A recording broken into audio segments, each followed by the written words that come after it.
Okay, Makla, I am going to write some of the things here. Some of the things. Look here, 2x plus 3 I can write is equal to some 0.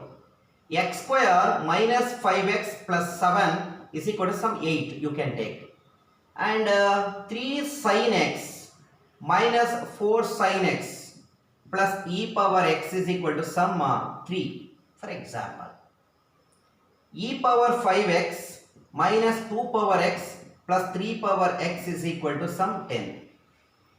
Okay, observe here, this is an equation given in terms of the variable x.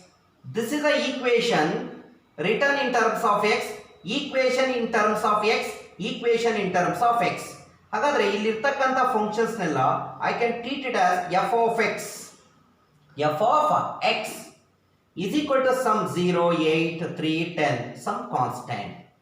The functions expressed alone in terms of one variable, we call it as explicit functions anta kariti. What we call it as explicit functions. Explicit functions. Now have a look here. If I write a function here, x minus y is equal to pi. 2x plus 3y is equal to some 7. X square plus xy minus y square is equal to 0. Okay. Now I can write x square plus y square is equal to a square. Y square is equal to 4ax. Some of the example. ಇನ್ನೊಂದು ಬೇಕಾದ್ರೆ sin inverse of x plus sin inverse of y is equal to e power x plus y. ಯಾವ್ಯಾವು? This is also an equation, this is also an equation, this is also an equation, this is also an equation, this is also an equation, this is also an equation. So, but in this equation, they are given both the variables x and y. This equation formed from both the variables x and y. But here the equation formed from only one variable. What is that? X. So therefore, the given things can be expressed as f of x is equal to c. Such functions we call it as explicit function. ಹಾಗಾದ್ರೆ ಇಲ್ಲಿ ಬರ್ದಿರೋದ್ರಲ್ಲಿ x ಇದೆ variable y ಇದೆ. ಹಾಗಾದ್ರೆ can I write like that? f of x comma y is equal to c. So the function which are given in terms of both x and y, that means the functions of the form f of x comma y is equal to c are called as implicit functions anta kariತೀವಿ ಮಕ್ಕಳ. What we call it as implicit functions. Implicit functions. ಹಾಗಾದ್ರೆ simple ಆಗಿ ಏನು ಹೇಳ್ಬೋದು implicit functions ಅಂದ್ರೆ? ಗಮನ ಇಟ್ಟು ಕೇಳಿಸ್ಕೋಬೇಕು. implicit functions ಅಂದ್ರೆ ಹೇಗೆ ಮಾಡಬೇಕು? ಎರಡೂ ಕೊಟ್ಟಿರ್ತಾರೆ, ಐಡೆಂಟಿಫೈ ಮಾಡ್ಕೊಳ್ಳೋದು ಹೇಗೆ? ಯಾವುದೋ ಒಂದು ಈಕ್ವೇಷನ್ಸ್ ಕೊಟ್ಟಿರ್ತಾರೆ, ಆ ಈಕ್ವೇಷನ್ಸ್ ಅಲ್ಲಿ ಎಕ್ಸ್ ವೇರಿಯಬಲ್ ವೈ ವೇರಿಯಬಲ್ ಎರಡೂ ಇದೆ ಅಂದಾಗ ಅವನ್ನೇ ಇಂಪ್ಲಿಸಿಟ್ ಫಂಕ್ಷನ್ಸ್ ಅಂತ ಕರಿತೀವಿ. ಓನ್ಲಿ ಒನ್ ವೇರಿಯಬಲ್ ನಲ್ಲಿ ಮಾತ್ರ ಇಂಡಿಕೇಟ್ ಮಾಡಿದ್ದಾರೆ ಅಂದ್ರೆ ಅವನ್ನೆಲ್ಲ ಎಕ್ಸ್ಪ್ಲಿಸಿಟ್ ಅಂತ ಕರಿತೀವಿ. Totally the function of the form f of x comma y is equal to c are called as what? Implicit function, and the functions which are not implicit are called as explicit functions ಅಂತ ಕರಿತೀವಿ. ಯಾವ implicit ಆಗಿರಲ್ಲ ಅವೆಲ್ಲ ಏನಾಗಿರ್ತವೆ? Explicit. ಹಾಗಾದ್ರೆ they are given this type of problems. ಹಾಗಾದ್ರೆ ಈ type of problems ಕೊಟ್ಟಾಗ ಹೇಗೆ ಡಿಫ್ರೆನ್ಶಿಯೇಟ್ ಮಾಡಬೇಕು ನಾನು ಹೇಳೋ ಪಾಯಿಂಟ್ ಅರ್ಥ ಮಾಡ್ಕೊಳ್ಳಿ. ಒಂದು ಸಿಂಪಲ್ ಲಾಜಿಕ್ ಕೊಡ್ತೀನಿ, ಗಮನ ಕೊಡಿ. Here sin x is there, ಗಮನ ಇಟ್ಟು ಕೇಳಿಸ್ಕೋಬೇಕು. Differentiate with respect to x ಮಾಡೋಣ. sin x with respect to x ಏನು ಬರೀತೀರಾ? ಸಿಂಪ್ಲಿ cos x ಇಂಟು ಬೇಕಾದ್ರೆ x with respect to x is what? 1. So ಹಾಗಾದ್ರೆ derivative of sin x with respect to x ಅಂದಾಗ simply we write cos x. ಅದೇ differentiate sin x with respect to y ಅಂದಾಗ ಹೇಗೆ ಬರೀಬೇಕು ಹೇಳ್ತೀನಿ, ಕೇಳಿಸ್ಕೋಬೇಕು. ಅರ್ಥ ಮಾಡ್ಕೋತಾ ಇದ್ದೀರಾ? ಸೊ ನಾವು ಏನಾಗುತ್ತೆ ಅವಾಗ? sin x ಮಾಡಿದ್ರೆ cos x ಆಗುತ್ತೆ into x with respect to y. What happens here? X with respect to y nothing but dx by dy. ಆಗ್ಬೋದಾ? ಹಾಗೆ ಸಪೋಸ್ ನಮಗೆ sin y ಕೊಟ್ಟಿದ್ದಾರೆ ಅನ್ಕೊಳ್ಳಿ, differentiate with respect to x ಮಾಡೋಣ, ಏನಾಗುತ್ತೆ ನೋಡೋಣ. First differentiate with respect to y ಮಾಡ್ಬಿಡೋಣ ಮಕ್ಕಳ.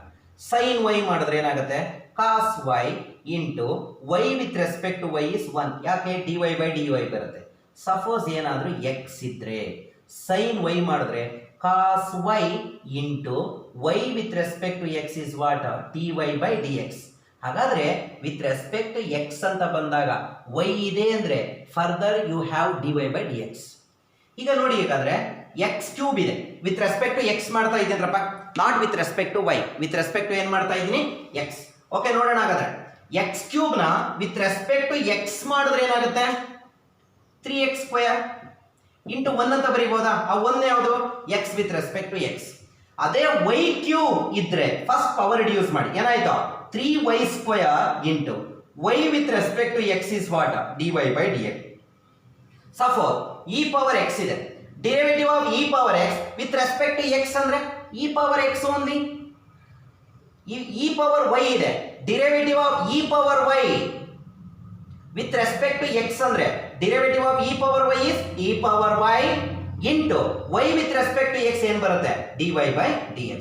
So this is a way we are going to differentiate the implicit function. ಹಾಗಾದ್ರೆ ಏನ್ ಮಾಡ್ಬೇಕು sir? So when they are given the implicit function, we have to differentiate each and every term. After differentiating, take the expression for dy by dx. ಅರ್ಥ ಆಗ್ತಾ ಇದೆಯಾ? So ಹಾಗಾದ್ರೆ ನಮಗೆ implicit functions ಕೊಟ್ಟಾಗ fine dy by dx ಅಂತ ಕೊಡ್ತಾರೆ. ನಾವೇನ್ ಮಾಡಬೇಕು? ಪ್ರತಿಯೊಂದು ಟರ್ಮ್, ಈಕ್ವೇಶನ್ ಇರ್ತಕ್ಕಂಥ ಪ್ರತಿಯೊಂದು ಟರ್ಮ್ ಡಿಫ್ರೆನ್ಶಿಯೇಟ್ ಮಾಡಿ ಅಲ್ಲಿರ್ತಕ್ಕಂಥ dy by dx ಗೆ ಎಕ್ಸ್ಪ್ರೆಷನ್ಸ್ ತಗೋಬೇಕಾಗುತ್ತೆ. ತುಂಬಾ ಸಿಂಪಲ್ ಆಗಿ ಹೋಗ್ತೀನಿ, ಅರ್ಥ ಮಾಡ್ಕೊಳ್ಳಿ.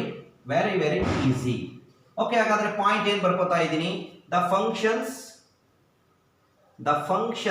Of the form, the functions of the forum ಯಾವ ಟೈಪ್ ಅಲ್ಲಿ ಇರುತ್ತೆ? ಓನ್ಲಿ x ಅಲ್ಲಿ ಇರುತ್ತಾ ಅಥವಾ x and y ಅಲ್ಲಿ ಇರುತ್ತಾ? x and y. The functions of the forum x, y is some constant are called implicit functions.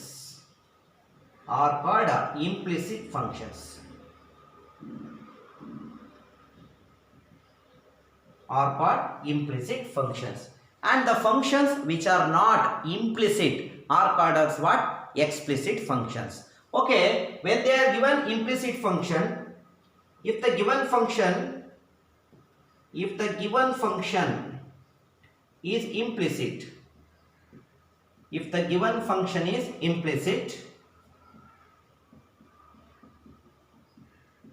we have to differentiate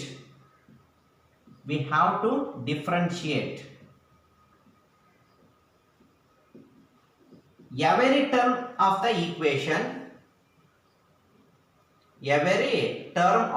equation and find out dy by dx. Right? ಇಷ್ಟು ಅರ್ಥ ಮಾಡ್ಕೊಳ್ಳಿ. ನನಗೆ ಕೊಟ್ಟಿರ್ತಕ್ಕಂಥ equations ಅಥವಾ ಕೊಟ್ಟಿರ್ತಕ್ಕಂಥ ಫಂಕ್ಷನ್ಸ್ನಲ್ಲಿ X and Y ಎರಡೂ variable ಇದ್ದರೆ ಅವನೇ ಇಂಪ್ಲಿಸಿಟ್ಸ್ ಅಂತ ಕರಿತೀವಿ. ಸೊ ಹಾಗಾದ್ರೆ ಇಂಪ್ಲಿಸಿಟ್ ಫಂಕ್ಷನ್ಸ್ ಕೊಟ್ಟಾಗ ನಾವು ವೈ ಅಂತ ತಗೊಳ್ಳೋದು ಬೇಕಾಗಿಲ್ಲ. For example, they are given that if x minus y is equal to some fine dy by dx ಅಂತ ಕೇಳ್ತಾರೆ. ನಾವು ಯೂಶಲಿ ಏನು ಮಾಡ್ತಾ ಇದ್ದೋ, ಏನೇ ಕೊಟ್ಟರು let y is equal to something ಅಂತ ಬರ್ಕೋತಾ ಇದ್ದೋ. ಬಟ್ ಇಲ್ಲಿ y is equal to ತಗೊಳ್ಳೋ ನೆಸಿಟಿ ಇಲ್ಲ. ಯಾಕೆ ಅಂದ್ರೆ ಆ y ಇದ್ರೊಳಗಡೆನೆ ಇದೆ. ಅರ್ಥ ಆಗ್ತಾ ಇದೆ ಹೇಳ್ತಾ ಇರೋದು? ಆ y ಇದ್ರೊಳಗಡೆನೆ ಇದೆ. ಸೊ ಹಾಗಾಗಿ ಇಂಪ್ಲಿಸಿಟ್ ಫಂಕ್ಷನ್ಸ್ ಕೊಟ್ಟಾಗ ಅಂದ್ರೆ ಎಕ್ಸ್ ವೈ ಎರಡು ಅವರೇ ಕೊಟ್ಟಾಗ ನಾವು ಮತ್ತೆ y is equal to ಅಂತ ತಗೊಳ್ಳೋ ನೆಸಿಟಿ ಇಲ್ಲ, y ಅದರಲ್ಲೇ ಇರುತ್ತೆ. ನಾವು ಡೈರೆಕ್ಟ್ ಆಗಿ ಡಿಫ್ರೆನ್ಶಿಯೇಟ್ ಮಾಡಬೇಕು. Once again look here, the functions of the form f of x, y is equal to c are called as implicit functions. The function which are not implicit are called as explicit functions. When they are given implicit function, we have to differentiate each and every term of the implicit function and find out dy by dx after differentiating. ಹಾಗಬೋದಾಗಾದ್ರೆ thank you.